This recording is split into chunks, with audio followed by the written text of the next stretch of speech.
ਜੋੜਾਂ ਦੇ ਦਰਦ ਅਤੇ ਹੱਡੀਆਂ ਦੀਆਂ ਤਕਲੀਫਾਂ ਅੱਜਕੱਲ ਸਮਾਜ ਦੇ ਹਰ ਵਰਗ ਨੂੰ ਤੰਗ ਕਰ ਰਹੀਆਂ ਨੇ। ਇੱਕ ਪਾਸੇ ਜਿੱਥੇ ਬਜ਼ੁਰਗ ਆਪਣੇ ਗੋਡਿਆਂ ਦੇ ਦਰਦਾਂ ਤੋਂ ਪਰੇਸ਼ਾਨ ਨੇ, ਉੱਥੇ ਹੀ ਨੌਜਵਾਨ ਪੀੜ੍ਹੀ ਅਤੇ ਖਾਸ ਕਰ ਖਿਡਾਰੀ ਮੁੰਡੇ ਕੁੜੀਆਂ ਘੱਟ ਉਮਰ ਵਿੱਚ ਸ਼ੁਰੂ ਹੋਈਆਂ ਆਪਣੀਆਂ ਦਰਦਾਂ ਅਤੇ ਖੇਡ ਸੱਟਾਂ ਤੋਂ ਤੰਗ ਨੇ।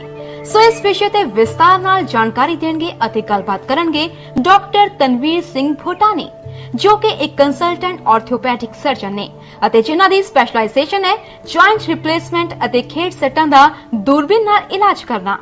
ਡਾਕਟਰ ਤਨਵੀਰ ਸਿੰਘ ਭੋਟਾਨੀ, ਜਿਨ੍ਹਾਂ ਨੇ ਆਪਣੀ super specialist training Scotland, UK, Germany ਅਤੇ ਲੁਕਸਮਬਰਗ ਵਰਗੇ ਯੂਰਪੀਅਨ ਦੇਸ਼ਾਂ ਤੋਂ ਪ੍ਰਾਪਤ ਕੀਤੀ ਹੈ। ਅੱਜ ਦਰਸ਼ਕਾਂ ਨਾਲ ਆਪਣੇ ਵਿਚਾਰ ਸਾਂਝੇ ਕਰਨ ਜਾ ਰਹੇ ਨੇ ਅਤੇ ਸਾਨੂੰ ਉਮੀਦ ਹੈ ਕਿ ਸਾਡੇ ਦਰਸ਼ਕ ਇਸ ਜਾਣਕਾਰੀ ਤੋਂ ਕਾਫੀ ਲਾਭ ਪ੍ਰਾਪਤ ਕਰਨਗੇ।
ਅਕਾਲ ਚੈਨਲ ਵੇਖਣ ਵਾਲੇ ਸਾਰੇ ਵਿਊਅਰਸ ਲਈ ਮੈਂ ਵਰਿੰਦਰ ਸਿੰਘ ਲੈ ਕੇ ਆਇਆ ਖਾਸ ਪ੍ਰੋਗਰਾਮ ਸਾਡੀ ਸਿਹਤ ਨਾਲ ਜੁੜਿਆ ਹੈਲਥ ਤੋਂ ਰਿਲੇਟਡ ਪ੍ਰੋਗਰਾਮ। ਅੱਜ ਅਸੀਂ ਪਹੁੰਚੇ ਹੋਏ ਹਾਂ ਜੀ ਈਵਾ ਹਸਪੀਟਲ। ਜੇ ਗੱਲ ਕਰੀਏ ਸ਼ਹਿਰ ਦੀ, ਲੁਧਿਆਣੇ ਸ਼ਹਿਰ ਦੇ ਵਿੱਚ ਅਸੀਂ ਪਹੁੰਚੇ ਹੋਏ। ਸਾਡੇ ਨਾਲ ਅੱਜ ਡਾਕਟਰ ਤਨਵੀਰ ਭੋਟਾਨੀ ਜੀ ਪਹੁੰਚੇ ਹੋਏ ਨੇ। ਸਭ ਤੋਂ ਪਹਿਲਾਂ ਆਪਾਂ ਸਤਿ ਸ਼੍ਰੀ ਅਕਾਲ ਡਾਕਟਰ ਸਾਹਿਬ ਜੀ। ਔਰ ਗੱਲ ਕਰੀਏ ਇਹਨਾਂ ਦੀ ਕੁਆਲੀਫਿਕੇਸ਼ਨ ਦੀ, ਤੇ ਇਹਨਾਂ ਦੀ ਕੁਆਲੀਫਿਕੇਸ਼ਨ ਜੀ MCH ਆਰਥੋਪੈਡਿਕਸ ਜੋ ਡੰਡੀ ਸਕਾਟਲੈਂਡ ਵਿੱਚ UK ਦੇ ਵਿੱਚ ਸਟੱਡੀ ਕੀਤੀ ਹੋਈ। ਉਸ ਤੋਂ ਬਾਅਦ ਜੇ ਗੱਲ ਕਰੀਏ ਇਹਨਾਂ ਨੂੰ ਆਰਥੋਪੈਡਿਕਸ ਦੇ ਡਾਕਟਰ ਅਬਦੁਲ ਕਲਾਮ ਵੱਲੋਂ 2010 ਦੇ ਵਿੱਚ ਗੋਲਡ ਮੈਡਲਿਸਟ ਦਾ ਜੋ ਸਨਮਾਨ ਕੀਤਾ ਗਿਆ। ਤੇ ਸਵਾਗਤ ਹੈ ਜੀ ਡਾਕਟਰ ਸਾਹਿਬ ਜੀ ਤੁਹਾਡਾ ਅਕਾਲ ਚੈਨਲ ਦੇ ਇਸ ਖਾਸ ਪ੍ਰੋਗਰਾਮ ਦੇ ਵਿੱਚ। ਤੇ ਸਭ ਤੋਂ ਵਧੀਆ ਗੱਲ ਕਰਾਂਗੇ ਸਪੈਸ਼ਲਿਸਟ ਨੇ ਸਾਡੇ। ਜੋ ਆਪਾਂ ਗੱਲ ਕਰੀਏ ਸਾਡੇ ਗੋਡਿਆਂ ਦੇ ਜੋੜੇ ਦੇ, ਸਾਡੇ ਜੋ ਸਰੀਰ ਦੇ ਵਿੱਚ ਜੇ ਸਭ ਤੋਂ ਵੱਡੀ ਗੱਲ ਜੋ ਸਾਨੂੰ ਬੁਢਾਪਾ ਮਹਿਸੂਸ ਕਰਾਉਂਦੇ ਨੇ ਵੀ ਸਾਨੂੰ ਇਸ ਟਾਈਮ ਬੁਢਾਪਾ ਆ ਗਿਆ, ਸਾਡੇ ਗੋਡੇ ਦੇ ਜੋੜ ਜਾਂ ਚੁਲੇ ਉਹਨਾਂ ਨੂੰ ਲੈ ਕੇ ਉਹਨਾਂ ਦੇ ਸਪੈਸ਼ਲਿਸਟ ਦੇ ਸਭ ਤੋਂ ਪਹਿਲਾਂ ਆਪਾਂ ਜਾਣਾਂਗੇ। ਡਾਕਟਰ ਸਾਹਿਬ ਜੀ ਜਿਹੜੀ ਪ੍ਰੋਬਲਮਸ ਨੇ ਅੱਜ ਸਾਨੂੰ ਬੁਢਾਪਾ ਜੇ ਮਹਿਸੂਸ ਹੁੰਦਾ ਤਾਂ ਇਹਨਾਂ ਗੱਲਾਂ ਕਰਕੇ ਹੁੰਦਾ ਵੀ ਸਾਡੇ ਗੋਡੇ ਜਿਹੜੇ ਨੇ ਕੰਮ ਕਰਨੋਂ ਛੱਡ ਗਏ ਨੇ, ਜਾਂ ਸਾਡੇ ਚੁਲੇ ਨੇ ਉਹ ਜਿੱਦਾਂ ਮੰਨ ਲਓ ਵਰਕ ਕਰਨੇ ਛੱਡ ਗਏ ਨੇ। ਉਦੋਂ ਬੰਦਾ ਸੋਚਦਾ ਵੀ ਮੈਂ ਬੁਢਾਪੇ ਦੇ ਵਿੱਚ ਆ ਗਿਆ। ਕਿ ਅੱਜ ਅਸੀਂ ਇਹਨਾਂ ਕੋਲ ਪਹੁੰਚੇ, ਸਾਡਾ ਬੁਢਾਪਾ ਦੂਰ ਕਰਨਗੇ, ਇੱਕ ਹਿਸਾਬ ਦਾ ਸਾਨੂੰ ਉਹ ਚੀਜ਼ਾਂ ਦੱਸਣਗੇ ਜਿਨ੍ਹਾਂ ਨਾਲ ਅਸੀਂ ਦੁਬਾਰਾ ਮੁੜ ਆਪਣੀ ਲਾਈਫ ਦੇ ਵਿੱਚ ਉੱਦਾਂ ਹੀ ਤੁਰ ਸਕਾਂਗੇ ਜੋ ਸਾਡੀ ਜਵਾਨੀ ਪਿਆਰ ਦੇ ਵਿੱਚ ਤੁਰੇ ਸੀ। ਸਵਾਗਤ ਹੈ ਜੀ ਅਕਾਲ ਚੈਨਲ ਦੇ ਪ੍ਰੋਗਰਾਮ ਦੇ ਵਿੱਚ। ਕੁਆਲੀਫਿਕੇਸ਼ਨ ਬਾਰੇ ਵੀ ਅਸੀਂ ਤੁਹਾਡੇ ਵਿਊਸ ਨਾਲ ਸਾਂਝੀ ਕਰ ਦਿੱਤੀ ਹੈ, ਅਤੇ ਕੀ ਜਿਹੜੇ ਆਪਾਂ ਅੱਜ ਦੀ ਇਸ ਸਮੱਸਿਆ ਬਾਰੇ ਤੁਸੀਂ ਕੀ ਕਹਿਣਾ ਚਾਹੋਗੇ? ਆਰਥਰਾਈਟਿਸ ਹੁਣ ਬਹੁਤ ਘੱਟ ਉਮਰ ਤੋਂ ਮਰੀਜ਼ਾਂ ਦੇ ਵਿੱਚ ਦੇਖਣ ਨੂੰ ਮਿਲ ਰਿਹਾ ਹੈ, ਅਤੇ ਹਰ ਵਰਗ ਦੇ ਲੋਕਾਂ ਦੇ ਵਿੱਚ ਆਰਥਰਾਈਟਿਸ ਦਾ ਕੁਛ ਨਾ ਕੁਛ ਹਿੱਸਾ ਦੇਖਣ ਦੇ ਵਿੱਚ ਜ਼ਰੂਰ ਮਿਲਦਾ ਹੈ। ਅਰਲੀ ਆਰਥਰਾਈਟਿਸ ਮਤਲਬ 50-45 ਸਾਲ ਦੀ ਉਮਰ ਦੇ ਵਿੱਚ ਕਈ ਲੋਕਾਂ ਦੇ ਵਿੱਚ ਆਰਥਰਾਈਟਿਸ ਦੀ ਪ੍ਰੋਬਲਮ ਸ਼ੁਰੂ ਹੋ ਜਾਂਦੀ ਹੈ ਜੀ। ਆਰਥਰਾਈਟਿਸ ਬਹੁਤ ਕਾਮਨ ਪ੍ਰੋਬਲਮ ਵੀ ਹੁੰਦੀ ਜਾ ਰਹੀ ਹੈ ਜੀ। ਕੁਛ ਇੱਕ ਸਾਡੀ ਲਾਈਫ ਐਕਸਪੈਕਟੈਂਸੀ ਵੱਧ ਗਈ ਹੈ, ਹੁਣ ਸਾਡੀ ਜਿਹੜੀ ਐਵਰੇਜ ਲਾਈਫ ਸਪੈਨ ਹੈ ਹੁਣ 70-80 ਸਾਲ ਤੱਕ ਉਮਰਾਂ ਆਮ ਹੋ ਗਈਆਂ ਹਨ। ਅਸੀਂ ਚਾਹੁੰਦੇ ਹਾਂ ਕਿ ਅਸੀਂ ਐਕਟਿਵ ਅਤੇ ਆਪਣੀ ਡੇਲੀ ਐਕਟੀਵਿਟੀਜ਼ ਆਪ ਕਰਨ ਵਾਲੀ ਸਿਚੁਏਸ਼ਨ 'ਚ ਰਹੀਏ ਜੀ। ਸਾਡੇ ਜੋੜਾਂ ਦੇ ਉੱਪਰ ਡਿਮਾਂਡ ਵੱਧ ਗਈ, but at the same time sedentary life style, ਆਪਣਾ ਜਿਹੜਾ ਐਕਸਰਸਾਈਜ਼ ਜਾਂ ਡਾਇਟ ਬਹੁਤ ਅੱਛੀ ਨਹੀਂ ਰਹੀ, ਜਿਹੜੀ ਕਿ ਪੁਰਾਣੇ ਟਾਈਮ ਦੇ ਵਿੱਚ ਐਕਸਰਸਾਈਜ਼ ਕਾਫੀ ਹੁੰਦੀ ਸੀ ਜਾਂ ਖੁਰਾਕ ਦੇ ਵਿੱਚ ਕਾਫੀ, ਜਿਹਨੂੰ ਆਪਾਂ ਕਹਿ ਲਈਏ ਕਿ ਖੁਰਾਕ ਸ਼ੁੱਧ ਹੁੰਦੀ ਸੀ, ਪਿਓਰ ਹੁੰਦੀ ਸੀ। ਸਹੀ ਗੱਲ ਤੁਹਾਡੀ। ਉਹ ਚੀਜ਼ ਹੁਣ ਇੰਨੀ ਨਹੀਂ ਰਹਿ ਗਈ ਜੀ। ਸੋ ਉਹਦੇ ਕਰਕੇ ਆਰਥਰਾਈਟਿਸ ਦਾ ਇਨਸੀਡੈਂਸ ਬਹੁਤ ਜ਼ਿਆਦਾ ਹੋਣਾ ਸ਼ੁਰੂ ਹੋ ਗਿਆ ਹੈ। ਕਈ ਲੋਕਾਂ ਦੇ ਵਿੱਚ ਆਰਥਰਾਈਟਿਸ 45 ਸਾਲ ਦੀ ਉਮਰ ਦੇ ਵਿੱਚ ਵੀ ਗੋਡਿਆਂ ਦੇ ਵਿੱਚ ਦੇਖਣ 'ਚ ਮਿਲਦਾ ਹੈ, ਜਿਹਦਾ ਕਿ ਇਲਾਜ ਵੀ ਉਨਾ ਹੀ ਪੁਰਾਣਾ ਹੈ ਜਿੰਨੀ ਕਿ ਬਿਮਾਰੀ ਪੁਰਾਣੀ। ਬਹੁਤ ਵਧੀਆ। ਆਰਥਰਾਈਟਿਸ ਦਾ ਇਲਾਜ ਦਵਾਈਆਂ, ਮਾਲਿਸ਼, ਫਿਜ਼ੀਓਥੈਰੇਪੀ, ਇਹਨਾਂ ਸਾਰੀਆਂ ਚੀਜ਼ਾਂ ਦੇ ਨਾਲ ਹੈ। ਅਤੇ ਕੁਛ ਇੱਕ ਸਾਲਾਂ ਤੋਂ, ਪਿਛਲੇ 15-20 ਸਾਲ ਤੋਂ ਹੁਣ ਆਪਰੇਸ਼ਨ, ਜਿਹੜਾ ਕਿ ਪਿਛਲੇ 5-10 ਸਾਲ ਤੋਂ ਹੁਣ ਬਹੁਤ ਸਕਸੈਸਫੁਲ ਹੋ ਗਿਆ ਹੈ ਜੀ, ਡਿਊ ਟੂ ਇਵੋਲਵਿੰਗ ਟੈਕਨੀਕਸ, ਇਵੋਲਵਿੰਗ ਮਟੀਰੀਅਲ, ਜਿਹੜਾ ਕਿ ਹੁਣ ਨਵਾਂ ਮਟੀਰੀਅਲ ਜਿਹਦੇ ਨਾਲ ਨੀ ਇੰਪਲਾਂਟ ਬਣਦਾ ਹੈ, ਨਵੀਂ ਟੈਕਨੀਕ, ਸਰਜੀਕਲ ਟੈਕਨੀਕ ਜਿੱਦਾਂ ਰਿਸਰਚ ਹੁੰਦੀ ਜਾਂਦੀ, ਹਾਂਜੀ, ਉਹਦੇ ਨਾਲ ਹੌਲੀ ਹੌਲੀ ਕਰਕੇ ਹੁਣ ਰਿਜ਼ਲਟਸ ਦੇ ਵਿੱਚ ਬਹੁਤ ਇੰਪਰੂਵਮੈਂਟ ਆ ਗਈ। ਜੇ ਅੱਜ ਤੋਂ 10 ਸਾਲ ਪਹਿਲਾਂ ਤੇ ਅੱਜ ਦੀ ਗੱਲ ਕਰੀਏ ਤੇ ਟੈਕਨੋਲੋਜੀ ਦੇ ਵਿੱਚ, ਨੀ ਇੰਪਲਾਂਟ ਦੇ ਡਿਜ਼ਾਈਨ ਦੇ ਵਿੱਚ, ਨੀ ਇੰਪਲਾਂਟ ਦੇ ਮਟੀਰੀਅਲ ਦੇ ਵਿੱਚ, and as a result of that knee implant ਦਾ ਕਲੀਨਿਕਲ ਰਿਜ਼ਲਟ ਕਿ ਪੇਸ਼ੈਂਟ ਕਿੰਨਾ ਸੁਖੀ ਹੈ ਆਪਰੇਸ਼ਨ ਤੋਂ ਬਾਅਦ, ਉਹਦੇ ਵਿੱਚ ਹੁਣ ਜ਼ਮੀਨ ਆਸਮਾਨ ਦਾ ਫਰਕ ਹੈ। ਤੇ ਗੱਲ ਕਰਾਂਗੇ ਆਪਰੇਸ਼ਨ ਤੋਂ ਬਾਅਦ ਦੀ। ਆਪਰੇਸ਼ਨ ਤੋਂ ਬਾਅਦ ਜਿਸ ਤਰ੍ਹਾਂ ਡਾਕਟਰ ਸਾਹਿਬ ਕਈ ਜਗ੍ਹਾ 'ਤੇ ਆਪਰੇਸ਼ਨ ਹੁੰਦੇ, ਲੋਕ ਮਹੀਨਾ ਰੈਸਟ ਕਰਨੀ ਪੈਂਦੀ ਹੈ, ਕਿਸੇ ਨੂੰ ਬਹੁਤ ਜ਼ਿਆਦਾ ਪਰਹੇਜ਼ ਕਰਨਾ ਪੈਂਦਾ। ਅਤੇ ਜਿਵੇਂ ਤੁਹਾਡੇ ਕੋਲ ਅੱਜ ਹਸਪੀਟਲ ਦੀ ਈਵਾ ਹਸਪੀਟਲ ਦੀ ਗੱਲ ਕਰੀਏ ਤਾਂ ਬਹੁਤ ਟੈਕਨੋਲੋਜੀ, ਐਡਵਾਂਸ ਟੈਕਨੋਲੋਜੀ ਦੇ ਲੈ ਕੇ ਤੁਸੀਂ ਇਲਾਜ ਕਰਦੇ ਹੋ। ਕੀ ਉਹਦਾ ਰਿਜ਼ਲਟ ਆ ਰਿਹਾ, ਕੀ ਉਹਦੀ ਰੇਟਿੰਗ ਆ ਰਹੀ ਹੈ? ਜੇ ਅੱਜ ਕੋਈ ਪੇਸ਼ੈਂਟ ਦਾ ਕੋਈ ਵੀ ਗੋਡੇ ਦਾ ਆਪਰੇਸ਼ਨ ਹੁੰਦਾ ਜਾਂ ਉਹ ਕਿੰਨੀ ਚਿਰ ਤੱਕ ਚੱਲ ਸਕਦਾ? ਗੋਡੇ ਦਾ ਆਪਰੇਸ਼ਨ, ਚਾਹੇ ਜਿਸ ਪੇਸ਼ੈਂਟ ਨੂੰ ਇੱਕ ਗੋਡੇ ਦੀ ਜ਼ਰੂਰਤ ਹੈ ਜਾਂ ਉਹਦੀ ਬਾਡੀ ਦੇ ਵਿੱਚ ਇੰਨਾ ਆਰਥਰਾਈਟਿਸ, ਉਹਨਾਂ ਗੋਡਿਆਂ ਦੇ ਵਿੱਚ ਇੰਨਾ ਆਰਥਰਾਈਟਿਸ ਹੈ ਕਿ ਦੋਨੋਂ ਗੋਡਿਆਂ ਨੂੰ ਇਕੱਠੇ ਚੇਂਜ ਕਰਨ ਦੀ ਜ਼ਰੂਰਤ ਹੈ, ਅਤੇ ਉਸ ਸਰਜਰੀ ਤੋਂ ਬਾਅਦ ਪੇਸ਼ੈਂਟ ਅਗਲੇ ਦਿਨ ਪੂਰਾ ਭਾਰ ਪਾ ਕੇ ਚੱਲਣਾ ਸ਼ੁਰੂ ਕਰ ਸਕਦਾ ਹੈ। ਨੈਕਸਟ ਡੇ ਅਸੀਂ ਜੋ ਸਰਜਰੀ ਕਰਦੇ ਇੱਥੇ ਉਹ ਪੇਨਲੈਸ ਨੀ ਰਿਪਲੇਸਮੈਂਟ ਹੈ, ਜਿਹਦੇ ਵਿੱਚ ਇੱਕ ਕੰਬਾਈਨਡ ਐਫਰਟ ਹੁੰਦਾ ਹੈ ਸਾਡੇ ਐਨਸਥੈਟਿਸਟ ਦਾ, ਸਾਡੀ ਨਰਸਿੰਗ ਸਟਾਫ ਦਾ, ਡਾਕਟਰ ਦਾ, ਫਿਜ਼ੀਓਥੈਰੇਪਿਸਟ ਦਾ ਅਤੇ ਕੇਅਰ ਟੇਕਰਸ ਦਾ। ਸੋ ਜਿਨ੍ਹਾਂ ਨੇ ਪੇਸ਼ੈਂਟ ਨੂੰ ਕਿਸੇ ਵੀ ਤਰ੍ਹਾਂ ਦਾ ਦਰਦ, ਕਿਸੇ ਵੀ ਤਰ੍ਹਾਂ ਦਾ ਡਿਸਕੰਫਰਟ ਆਪਰੇਸ਼ਨ ਦੇ ਦੌਰਾਨ ਜਾਂ ਆਪਰੇਸ਼ਨ ਤੋਂ ਬਾਅਦ ਮਹਿਸੂਸ ਨਹੀਂ ਕਰਨ ਦੇਣਾ। ਪੇਸ਼ੈਂਟ ਦੀ ਨੀ ਬੈਂਡਿੰਗ ਅਸੀਂ ਉਸੇ ਦਿਨ ਸ਼ੁਰੂ ਕਰਵਾ ਦਿੰਦੇ ਹਾਂ ਜਿਸ ਦਿਨ ਉਹ ਆਪਰੇਸ਼ਨ ਥੀਏਟਰ ਤੋਂ ਬਾਹਰ ਆਉਂਦਾ ਹੈ। 24 ਆਵਰਸ ਤੱਕ ਪੇਸ਼ੈਂਟ ਸਾਡੇ ਕੋਲ ਰਿਕਵਰੀ 'ਚ ਰਹਿੰਦਾ, ਜਿੱਥੇ ਕਿ ਸਟਾਫ ਹਮੇਸ਼ਾ ਉਹਨਾਂ ਦੇ ਨਾਲ ਰਹੇਗਾ। ਉਸ ਤੋਂ ਬਾਅਦ ਜਦੋਂ ਗੋਡੇ ਦੀ ਬੈਂਡਿੰਗ ਸਟਾਰਟ ਹੋਣੀ ਹੈ, ਇੱਕ ਫਿਜ਼ੀਓਥੈਰੇਪਿਸਟ ਦੀ ਸੁਪਰਵਿਜ਼ਨ 'ਚ ਕਰਵਾਈ ਜਾਂਦੀ ਹੈ, ਅਤੇ ਜਦੋਂ ਤੱਕ ਪੇਸ਼ੈਂਟ ਆਪਰੇਸ਼ਨ ਤੋਂ ਅਗਲੇ ਦਿਨ ਡੇ 2 ਤੱਕ ਆਪਣੇ ਪੈਰਾਂ ਦੇ ਉੱਪਰ ਭਾਰ ਪਾ ਕੇ ਖੜਾ ਹੋਣਾ ਸ਼ੁਰੂ ਕਰੇਗਾ, ਅਤੇ ਕੋਸ਼ਿਸ਼ ਇਹ ਹੁੰਦੀ ਹੈ ਕਿ ਪੇਸ਼ੈਂਟ 90 ਡਿਗਰੀ ਤੱਕ, 90 ਡਿਗਰੀ ਤੱਕ ਆਪਣਾ ਗੋਡਾ ਆਪ ਮੋੜ ਸਕੇ। ਡਾਕਟਰ ਸਾਹਿਬ ਜੀ, ਜਿਸ ਕਰਕੇ ਨਾ ਜਦੋਂ ਕੋਈ ਬਜ਼ੁਰਗ ਹੁੰਦਾ ਆਪਰੇਸ਼ਨ ਨਹੀਂ ਕਰਵਾਉਂਦਾ ਵੀ ਮੇਰਾ ਸ਼ਾਇਦ ਮੈਂ ਮੰਜੀ 'ਤੇ ਨਾ ਪੈ ਜਾ ਜੀ, ਇਸ ਆਪਰੇਸ਼ਨ ਤੋਂ ਬਾਅਦ ਐਕਚੁਅਲੀ ਰੈਸਟ ਅਸੀਂ ਪੇਸ਼ੈਂਟ ਨੂੰ ਕਰਵਾਉਣਾ ਨਹੀਂ ਚਾਹੁੰਦੇ। ਸੋ ਵੀ ਆਰ ਵੈਰੀ ਅਗਰੈਸਿਵ, ਅਸੀਂ ਬਹੁਤ ਅਗਰੈਸਿਵਲੀ ਉਹਨਾਂ ਦੀ ਐਕਸਰਸਾਈਜ਼, ਫਿਜ਼ੀਓਥੈਰੇਪੀ ਸਟਾਰਟ ਕਰਵਾਉਂਦੇ ਹਾਂ। ਪੇਸ਼ੈਂਟ ਦੀ ਜਿਹੜੀ ਵੀ ਫਿਜ਼ੀਓਥੈਰੇਪੀ ਹੋਣੀ ਉਹ ਪੇਸ਼ੈਂਟ ਨੇ ਆਪ ਹੀ ਕਰਨੀ। ਪੇਸ਼ੈਂਟ ਨੂੰ 2-2, 3-3 ਮਹੀਨੇ ਕਿਸੇ ਫਿਜ਼ੀਓਥੈਰੇਪੀ ਸੈਂਟਰ ਦੇ ਵਿੱਚ ਜਾ ਕੇ ਫਿਜ਼ੀਓਥੈਰੇਪੀ ਕਰਵਾਉਣ ਦੀ ਲੋੜ ਆਮ ਤੌਰ 'ਤੇ ਨਹੀਂ ਪੈਂਦੀ। ਤੇ ਪੇਸ਼ੈਂਟ ਆਪ ਹੀ ਐਕਸਰਸਾਈਜ਼ ਆਪਣੇ ਘਰ ਦੇ ਵਿੱਚ ਕਰਦਾ ਹੈ। ਉਹਨੂੰ ਐਕਸਰਸਾਈਜ਼ ਹਸਪੀਟਲ ਦੇ ਸਟੇ ਦੇ ਵਿੱਚ ਹੀ ਸਿਖਾ ਦਿੱਤੀਆਂ ਜਾਂਦੀਆਂ ਹਨ। ਜਦੋਂ 5ਵੇਂ ਦਿਨ ਪੇਸ਼ੈਂਟ ਘਰ ਜਾਂਦਾ ਹੈ, ਉਦੋਂ ਉਹ ਐਕਸਰਸਾਈਜ਼ ਜਾ ਕੇ ਆਪ ਹੀ ਕਰਦਾ ਹੈ। ਇਨਫੈਕਟ ਸਾਡੇ ਕਈ ਪੇਸ਼ੈਂਟ ਇਸ ਤਰ੍ਹਾਂ ਦੇ ਨੇ ਜਿਹੜੇ ਕਿ 5ਵੇਂ ਦਿਨ, 6ਵੇਂ ਦਿਨ ਘਰ ਜਾ ਕੇ ਆਪਣੀ ਸਵੇਰ ਦੀ ਚਾਹ ਬਣਾ ਕੇ ਪੀਂਦੇ ਨੇ। ਸੋ ਉਹ ਆਪਣੇ ਆਪ ਦੇ ਵਿੱਚ ਇੱਕ ਬਹੁਤ ਅੱਛੀ ਐਕਸਰਸਾਈਜ਼, ਬਹੁਤ ਅੱਛੀ ਫਿਜ਼ੀਓਥੈਰੇਪੀ ਹੈ। ਜਦੋਂ ਪੇਸ਼ੈਂਟ ਦੂਜੇ ਹਫਤੇ, ਤੀਜੇ ਹਫਤੇ ਆਪਰੇਸ਼ਨ ਤੋਂ ਬਾਅਦ ਆਪਣੀ ਸਟਿਕ, ਕਰਚ, ਕਿਸੇ ਵੀ ਤਰ੍ਹਾਂ ਦੀ ਸਪੋਰਟ ਛੱਡ ਕੇ ਆਪ ਚੱਲਦਾ, ਉਹਦੇ ਵਿੱਚ ਉਹਦਾ ਸੈਲਫ ਕੌਨਫੀਡੈਂਸ ਬਹੁਤ ਡਿਵੈਲਪ ਹੋ ਜਾਂਦਾ ਹੈ। ਅਤੇ ਇੱਕ ਵੱਡੀ ਗੱਲ ਹੁੰਦੀ ਹੈ, ਕਈ ਵਾਰੀ ਉਹਨਾਂ ਚੀਜ਼ਾਂ ਨੂੰ ਵੇਖ ਕੇ ਗਵਾਂਢ ਵਾਲੇ ਵੀ ਸੋਚਦੇ ਵੀ ਥੋੜ੍ਹੇ ਦਿਨ ਤੋਂ ਪਹਿਲਾਂ ਇਸ ਚੀਜ਼ ਦਾ ਸਹਾਰਾ ਲੈਂਦਾ ਸੀ, ਅੱਜ ਕਿਉਂਕਿ ਆਰਥਰਾਈਟਿਸ ਦਾ ਦਰਦ ਇਸ ਤਰ੍ਹਾਂ ਦਾ ਹੁੰਦਾ ਹੈ ਕਿ ਜਿਹੜਾ ਕਿ ਪੇਸ਼ੈਂਟ ਨੂੰ ਬਹੁਤ ਇਨਕੈਪੈਸਿਟੇਟ ਕਰ ਦਿੰਦਾ, ਬਹੁਤ ਮਜਬੂਰ ਮਹਿਸੂਸ ਕਰਵਾਉਣਾ ਸ਼ੁਰੂ ਕਰ ਦਿੰਦਾ ਹੈ। ਉਹ ਦਰਦ ਇਸ ਆਪਰੇਸ਼ਨ ਤੋਂ ਬਾਅਦ, ਆਰਥਰਾਈਟਿਸ ਦਾ ਦਰਦ ਆਪਰੇਸ਼ਨ ਤੋਂ ਬਾਅਦ ਖਤਮ ਹੋ ਜਾਂਦਾ ਹੈ। ਕਿਉਂਕਿ ਬਹੁਤ ਵੱਡੀ ਗੱਲ ਹੁੰਦੀ ਹੈ, ਕਿਉਂਕਿ ਜਿਵੇਂ ਅੱਜ ਕੱਲ੍ਹ ਲੋਕਾਂ ਦੀ ਸਮੱਸਿਆ ਜਿਹੜੀ ਸਭ ਤੋਂ ਜ਼ਿਆਦਾ ਜੁੜੀ ਵੀ ਇਸ ਚੀਜ਼ ਦੇ ਨਾਲ ਹੋਈ ਕਿਉਂਕਿ ਲੋਕੀ ਘਬਰਾਉਂਦੇ ਨੇ, ਪਰ ਅਸੀਂ ਆਪਣੇ ਵਿਊਅਰਸ ਨੂੰ ਇਹ ਦੱਸਦੇ ਜਾਈਏ ਕਿ ਕਿਸੇ ਤਰ੍ਹਾਂ ਦੀ ਕੋਈ ਚਿੰਤਾ ਕਰਨ ਦੀ ਲੋੜ ਨਹੀਂ। ਡਾਕਟਰ ਸਾਹਿਬ ਨੇ ਸਾਫ਼ ਦੱਸਿਆ ਵੀ ਦਰਦ ਤਾਂ ਮਹਿਸੂਸ ਹੀ ਨਹੀਂ ਹੁੰਦਾ, ਔਰ ਅਗਲੇ ਦਿਨ ਬੰਦਾ ਆਪਣੇ ਪੈਰਾਂ 'ਤੇ ਵੀ ਖਲੋਤਾ ਹੈ। ਜੇ 5ਵੇਂ ਦਿਨ ਕਿਹਾ ਸੀ ਵੀ ਜਿੱਦਾਂ ਮੰਨ ਲਓ ਬੰਦਾ ਚਾਹ ਬਣਾ ਕੇ ਖੁਦ ਪੀ ਲੈਂਦਾ। ਤੇ ਇੱਕ ਗੱਲ ਮੈਂ ਹੋਰ ਪੁੱਛਣਾ ਚਾਹਾਂਗਾ, ਕਿੰਨੇ ਕੁ ਇਸ ਤੋਂ ਪਹਿਲਾਂ ਜਿਵੇਂ ਮੰਨ ਲਓ ਤੁਸੀਂ ਈਵਾ ਹਸਪੀਟਲ ਦੇ ਵਿੱਚ ਕਿੰਨੇ ਹੀ ਜੇ ਉਹ ਪੇਸ਼ੈਂਟ ਆਏ ਨੇ, ਉਹਨਾਂ ਦਾ ਕੀ ਸਕਸੈਸ ਰੇਟ ਰਿਹਾ ਔਰ ਉਹਨਾਂ ਨੂੰ ਕਿੱਦਾਂ ਦਾ ਫੀਲ ਹੋਇਆ, ਉਹਨਾਂ ਦੀ ਕੀ ਫੀਡਬੈਕ ਆਈ ਇਹਦੇ ਬਾਰੇ? ਜੀ, ਅਸੀਂ ਈਵਾ ਹਸਪੀਟਲ ਦੇ ਵਿੱਚ ਨੀ ਰਿਪਲੇਸਮੈਂਟ ਜੋ ਕਿ ਪ੍ਰਾਇਮਰੀ ਤੇ ਰਿਵੀਜ਼ਨ ਨੀ ਰਿਪਲੇਸਮੈਂਟ ਦੋਨੋਂ, ਪਲੱਸ ਹਿਪ ਰਿਪਲੇਸਮੈਂਟ ਜੋ ਕਿ ਪ੍ਰਾਇਮਰੀ ਤੇ ਰਿਵੀਜ਼ਨ ਹਿਪ ਰਿਪਲੇਸਮੈਂਟ ਦੋਨੋਂ ਕੰਡਕਟ ਕਰ ਰਹੇ ਹਾਂ ਜੀ। ਸਾਡੇ ਪੇਸ਼ੈਂਟਸ ਮੇਰ ਦੇ ਨਾਲ ਬਹੁਤ ਸਕਸੈਸਫੁਲ ਤੇ ਬਹੁਤ ਕੰਫਰਟੇਬਲ ਹਨ। ਨੀ ਰਿਪਲੇਸਮੈਂਟ ਪੇਸ਼ੈਂਟਸ ਦੇ ਵਿੱਚ ਕਈ ਵਾਰ ਥੋੜਾ ਬਹੁਤ ਦਰਦ ਰਹਿ ਜਾਂਦਾ ਹੈ ਜਾਂ ਕਈ ਵਾਰ ਇਸ ਤਰ੍ਹਾਂ ਦੀ ਕੋਈ ਦਿੱਕਤ ਹੋ ਜਾਂਦੀ ਹੈ। ਇਸ ਤਰ੍ਹਾਂ ਦੇ ਸਾਡੇ ਕੋਲ ਕਈ ਮਰੀਜ਼ ਆਏ ਹਨ ਜਿਨ੍ਹਾਂ ਦੇ ਵਿੱਚ ਕਿਸੇ ਕਾਰਨ ਕਰਕੇ ਉਹਨਾਂ ਦਾ ਪਹਿਲਾ ਨੀ ਰਿਪਲੇਸਮੈਂਟ ਕਿਸੇ ਹੋਰ ਜਗ੍ਹਾ ਤੇ ਹੋਇਆ ਸਕਸੈਸਫੁਲ ਨਹੀਂ ਸੀਗਾ। ਓਕੇ। ਉਹਨਾਂ ਦੇ ਵਿੱਚ ਜਦੋਂ ਰਿਵੀਜ਼ਨ ਨੀ ਰਿਪਲੇਸਮੈਂਟ ਵੀ ਕੀਤੀ ਗਈ ਕਿਸੇ ਪੇਸ਼ੈਂਟ ਦੇ ਵਿੱਚ ਕੋਈ ਪ੍ਰੋਬਲਮ ਦੇ ਆਉਣ ਕਰਕੇ, ਉਹ ਰਿਵੀਜ਼ਨ ਨੀ ਰਿਪਲੇਸਮੈਂਟ ਵਾਲੇ ਪੇਸ਼ੈਂਟ ਵੀ ਕਾਫੀ ਸਕਸੈਸਫੁਲ ਹਨ, ਉਹ ਵੀ ਚੌਂਕੜੀ ਮਾਰ ਕੇ ਆਰਾਮ ਨਾਲ ਬੈਠ ਸਕਦੇ ਹਨ।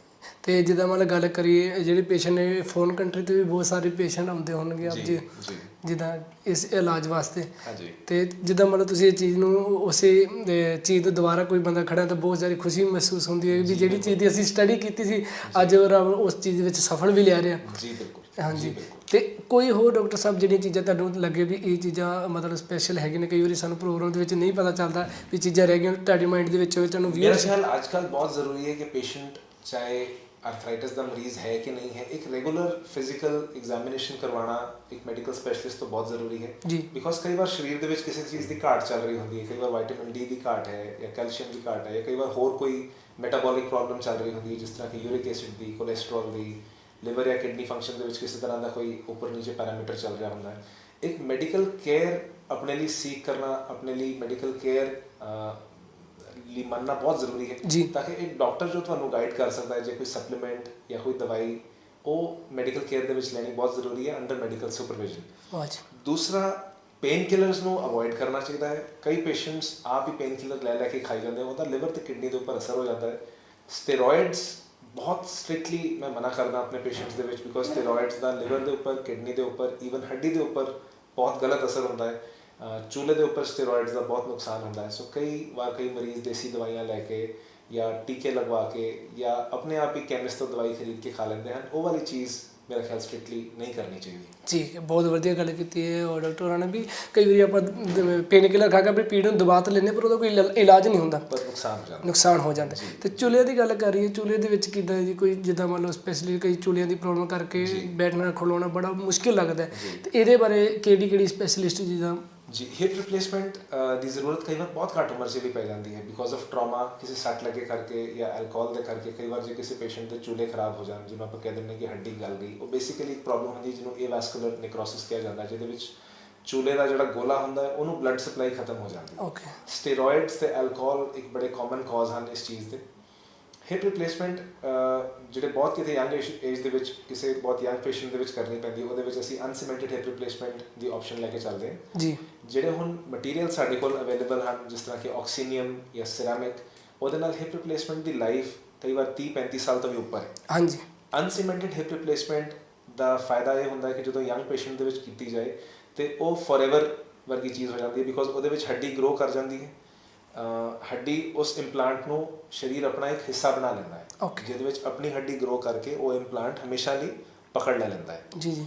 ਉਹਦੇ ਉੱਪਰ ਜਿਹੜਾ ਮਟੀਰੀਅਲ ਯੂਜ਼ ਕੀਤਾ ਜਾਂਦਾ ਹੈ ਜਿਵੇਂ ਕਿ ਕਿਸਨਾ ਹੈ, ਜਿਹਨੂੰ ਆਪਾਂ ਗੋਲਾ ਕਹਿ ਦਿੰਦੇ ਹਿਪ ਰਿਪਲੇਸਮੈਂਟ ਦਾ, ਉਹ ਮਟੀਰੀਅਲ ਅੱਜ ਕੱਲ੍ਹ ਇੰਨੇ ਅੱਛੇ ਆ ਗਏ ਹਨ ਕਿ ਉਹਦੀ ਹੁਣ ਵੀਅਰ ਰੇਟ ਬਹੁਤ ਘੱਟ ਹੋ ਗਈ ਹੈ। So life of the implant is very long. ਜੀ। ਜੇ ਕਿਸੇ ਓਲਡ ਏਜ ਦੇ ਵਿੱਚ ਪੇਸ਼ੈਂਟ ਨੂੰ ਜ਼ਰੂਰਤ ਪੈਂਦੀ ਹੈ ਤੇ ਉਹਦੇ ਵਿੱਚ ਸੀਮੈਂਟਡ ਹਿਪ ਰਿਪਲੇਸਮੈਂਟ ਦੀ ਆਪਸ਼ਨ ਹੈ।